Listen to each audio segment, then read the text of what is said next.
তুমি নিজেকে এতটা ইম্পর্টেন্ট ভাবো? ও সরি, আমার কাছে অন্তত তুমি এতটা ইম্পর্টেন্ট না। তাহলে বাড়ি ফেরোনি কেন তুমি? কোথায় ছিলে তুমি?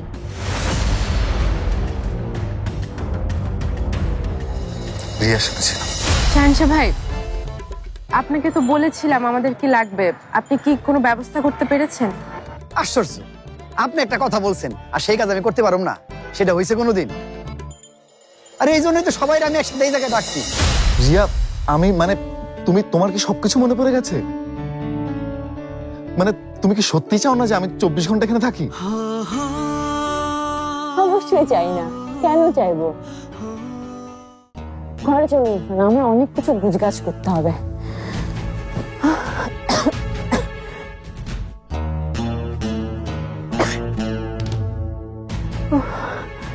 একটা না কথা বলতে বলতে হাঁপিয়ে গেছে। ইরফান, ইরফান, তুমি কিছু বলছো না কেন? আমি তো আজকেই যাবো ওই বাসায়, ঠিক না? বলো বলো না ইরফান, তুমি কথা বলছো না কেন? পাপা ও কিছু বলছে না কেন?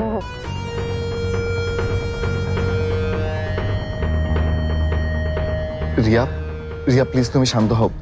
তুমি অনেকটা হাঁপিয়ে উঠেছো রিয়া। প্রেশার বাড়লে কিন্তু আমি তোমাকে কোথাও নিয়ে যেতে পারবো না। আমি ঠিক আছি, আমি ঠিকই আছি এখন। তুমি জাস্ট আমাকে এইটুকু বলো যে আজকে তুমি আমাকে ওই বাসায় নিয়ে যাচ্ছ তো, ঠিক না?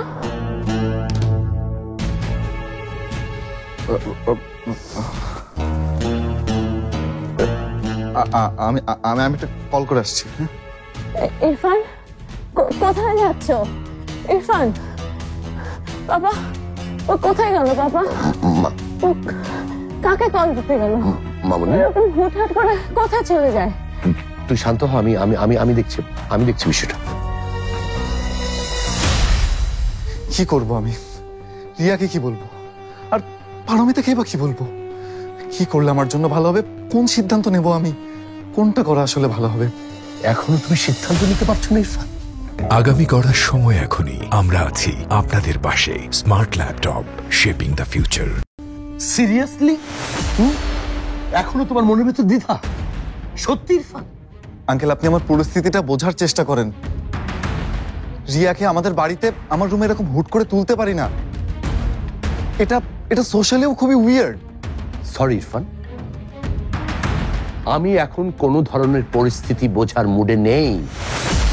কারো ফ্যামিলি বা সামাজিক পরিস্থিতি বা কারো জীবন, কোনো কিছু আমার কাছে কোনো ম্যাটার করে না ইরফান।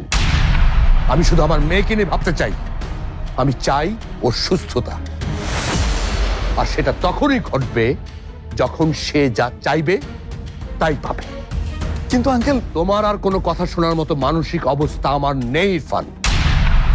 তুমি এক্ষুনি রিয়াকে গিয়ে বলো যে তুমি আজই ওকে তোমার বাড়িতে নিয়ে যাবে। বুঝতে পেরেছ? আঙ্কেল, আঙ্কেল আপনি কি একবারও আমার ব্যাপারটা একটু...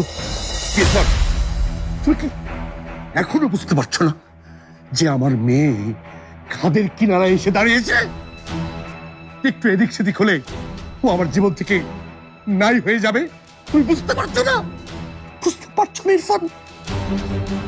ইরফান, যদি তোমার কারণে আমার মেয়ে অসুস্থ হয়ে পড়ে, আমি না তোমার বাবার নামে ফ্রড কেস করতে এক মুহূর্ত ভাববো না, এক মুহূর্ত না।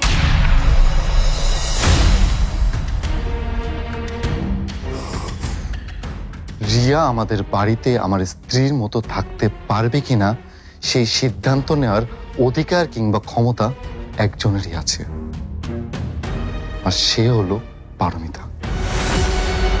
তাকে না জানিয়ে, তার সাথে কথা না বলে আমি রিয়ার ব্যাপারে কোনো সিদ্ধান্ত নিতে পারবো না।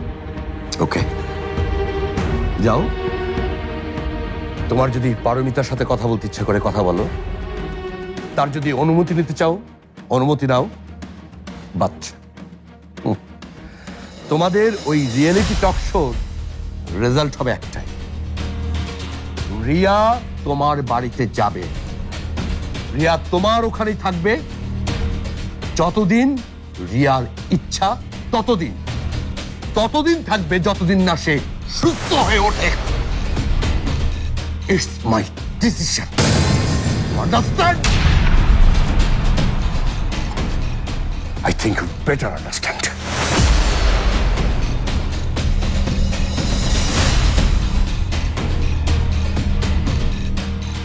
কথা বলতে হবে, সবার আগে আমার পারমিতার সাথে কথা বলতে হবে।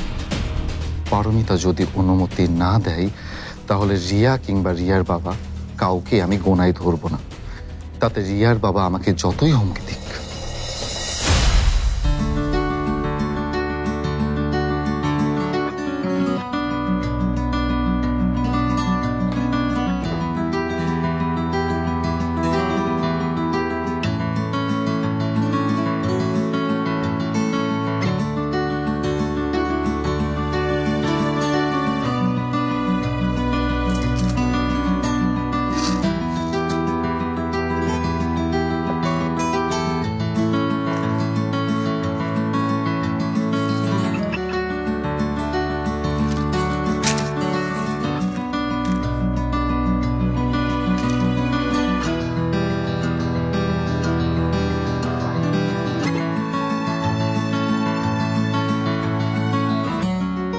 Babies smile. ফোনটা রেখে একটু আমাদের কাছে হেল্প করো না সৌরভ, শুধু কাজে ফাঁকিবাজি করো। তোমাদের এই কাজের কোনো মূল্য থাকবে না যদি না কোনো ডকুমেন্ট না থাকে। আমার মোবাইলে তোলা এই ছবিগুলো হচ্ছে ডকুমেন্ট। যেদিন আমরা শূন্য থেকে শুরু করে অনেক বড় হয়ে যাব সেদিন এই ছবিগুলো ফেসবুকে আপ দিব এবং লিখবো যেভাবে পারিফান শুরু হয়েছিল। কাজ না করলে শূন্য থেকে শুরু না, শূন্যই থাকবে, বুঝলে? এই পারমিতা, তুমি এই মেয়েটাকে টিমে নিয়েছো কেন? এ তো মুখ দিয়ে ব্রাশ ফায়ার করতে জানে। তুমি একদমই ফালতু কথা বলো। অনেক কাজকর্ম হয়েছে, চলেন এবার একটু খানা পিনা করি। আরে ভাই, আই লাভ ইউ। এই প্রথম আপনাকে আমার এত ভালো লেগে গেল। আমার মনের কথা আপনার মুখ দিয়ে বেরিয়ে এসছে। দিন আমার কাছে দিন। এই আসো আসো আসো, সবাই আসো। আগে খাওয়া পরে কাজ।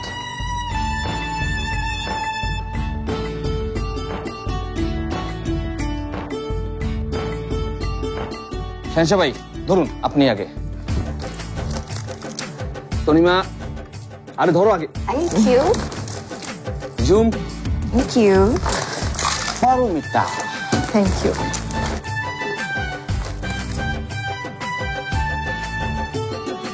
আপনাদের কাছে জোশ দেখে আমার খুব আনন্দ লাগতেছে। কোনো দরকার হলে বলবেন, ফটাফট ব্যবস্থা হয়ে যাবে। আপাতত প্রতিদিন এরকম খাবার দাবারের ব্যবস্থা করলেই হবে। আচ্ছা, এইসব নিয়ে এত চিন্তা করতেছেন কেন? আমি না করলেও তো আমার অ্যাসিস্ট্যান্ট প্রত্যেকদিন খাবার নিয়ে চলে আসবো। সে আবার কি, আমাদের ব্যবস্থা আমাদেরকেই করতে হবে। পারমিতা কিন্তু এটা ঠিক বলেছে। বাঙালির এই একটা অভ্যাস, বসতে দিলে শুতে চায়, শুতে দিলে ঘুমাতে চায়।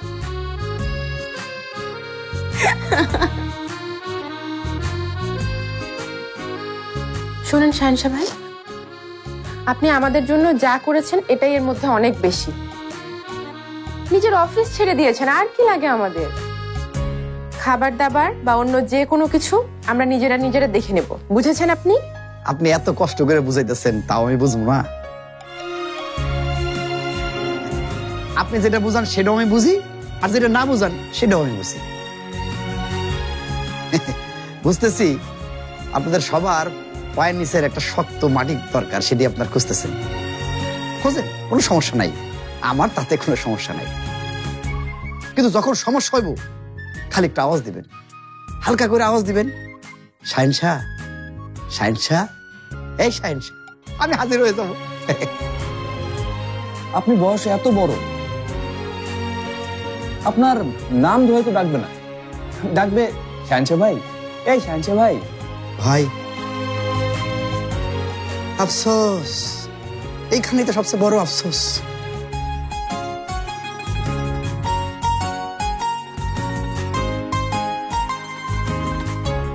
শাহিনশা ভাই, আফসোস করা যাবে না,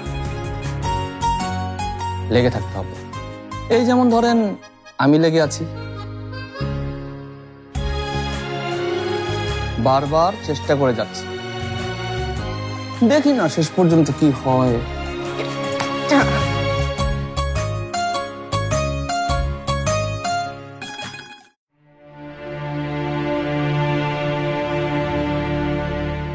বাড়িকে নিয়েই বাড়ি ফিরবো আজকে।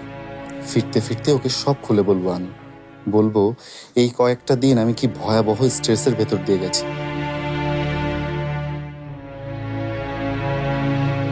কিন্তু কিভাবে বলবো তোমাকে পারি? জানি তুমি অনেক কষ্ট পাবে, হয়তো রাগও করবে আমার উপর, কিন্তু কষ্ট পেলেও রাগ করলেও তোমাকে আমার সব খুলে বলতে হবে। আর যতক্ষণ সেটা না করতে পারছি আমার শান্তি হচ্ছে না, আমার ভেতরের অপরাধ বোধটা কোনোভাবেই কাটছে না।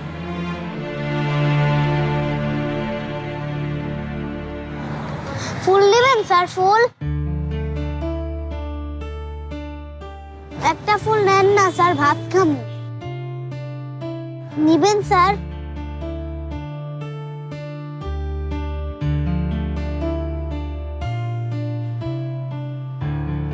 কি করেন স্যার? সবগুলো ফুলের দাম কত? সবগুলো ফুলের দাম কিন্তু মেলা, 200 টাকা।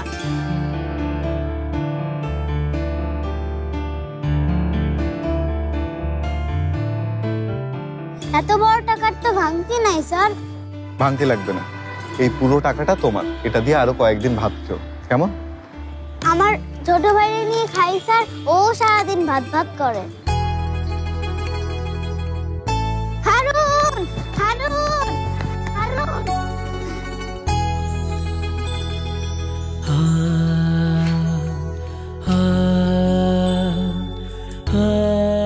আমি আসছি বাড়ি। আজ আমাদের সব দূরত্ব, সব অভিমান, সব রাগ দূর হয়ে যাবে।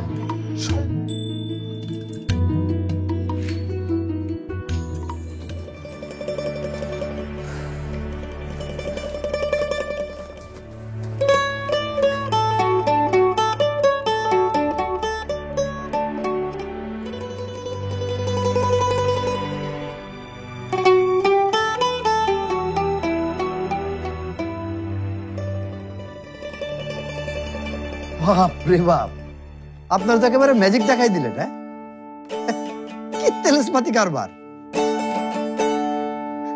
এক বেলাতেই সব সেটআপ চেঞ্জ করে ফেলাইছেন। এটা যে আমার অফিস আছিল সেটা তো বুঝাই যেতেছে না। বুঝলেন, এই অফিসের জন্মই যেন হয়েছে পারিফানের জন্য। থ্যাংক ইউ শাহিনশা ভাই, সবকিছু শুধুমাত্র আপনার জন্য সম্ভব হয়েছে। এখানে যা যা হইতেছে, যা যা ঘটতেছে, তার সবই সম্ভব হয়েছে আপনার জন্য। আপনি আসলে মানুষ না, আপনি একজন ম্যাজিশিয়ান। আপনি আমাকে সবার জীবনে আইসা আমার জীবনটাকে পাল্টাই দিতেছে। আচ্ছা ঠিক আছে, আপনারা কাজ করেন, আমি আসি। ওহো, আপনার তো একটা জিনিস দেওয়াই হয় না। এই যে, কি এটা? এই অফিসের চাবি। আজকে থেকে এটা আপনার, নেন।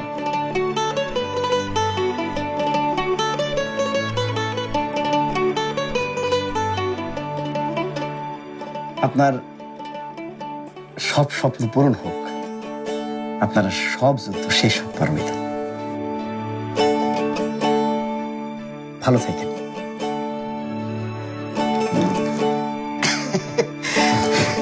হাসি।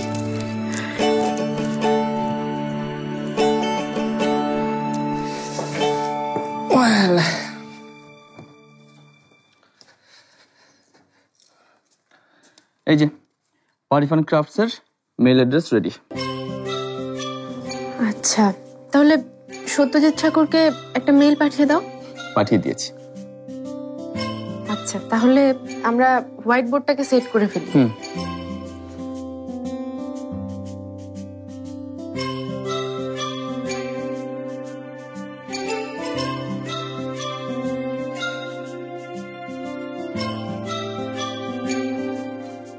আরেকটু এই করো, সবাই যেন দেখতে পায়।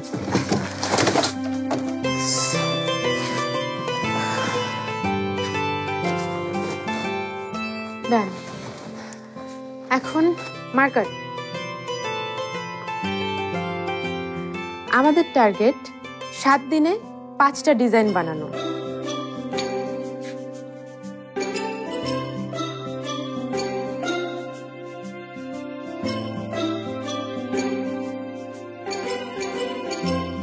আজ তো আমাদের প্রিপারেশন নিতে নিতে পুরো দিন গেল। মূল প্রিপারেশন নেব আমরা কাল। কিন্তু আজকে আমাদের সিদ্ধান্ত নিতে হবে আমরা ঠিক কি ধরনের ডিজাইন করতে যাচ্ছি। অবশ্যই ওয়েস্টার্ন ডিজাইন, যেহেতু এটা ইন্টারন্যাশনাল ফেস্টিভ্যাল।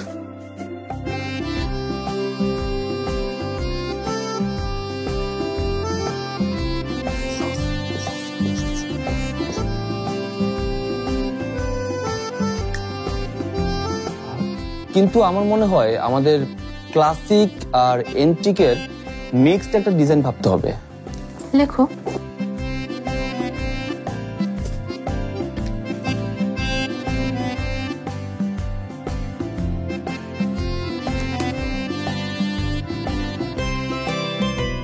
আমার মনে হচ্ছে অযথা আমরা দূরে জিনিস নিয়ে ভাবছি।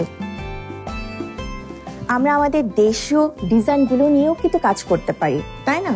হ্যাঁ, হতেই পারে, কিন্তু শুধুমাত্র দেশীয় ডিজাইন দিয়ে কি ইউনিক কিছু হবে? আমি সেই ডিজাইনগুলোর কথা বলছি যে ডিজাইনগুলো প্রায় বিলুপ্তির পথে, আর এখন তেমন সেই ডিজাইনগুলো কেউ ব্যবহার করছে না। ইতিহাসের বই ঘাটলে বা গুহা চিত্রের নানা ডকুমেন্টস থেকে আমরা বের করতে পারি আগের মানুষজন অনেক ধরনের ডিজাইনের অর্নামেন্টস কিন্তু ব্যবহার করত। এখন প্রচলিত নাই বলে সেটা ব্যবহার হচ্ছে না। বাহ, এটা তো দারুণ আইডিয়া। আমরা সেসব বিলুপ্ত ডিজাইন খুঁজে সেগুলোর সাথে ওয়েস্টার্ন, এন্টিক আর দেশীয় ডিজাইনের একটা ফিউশন ঘটাতে পারি।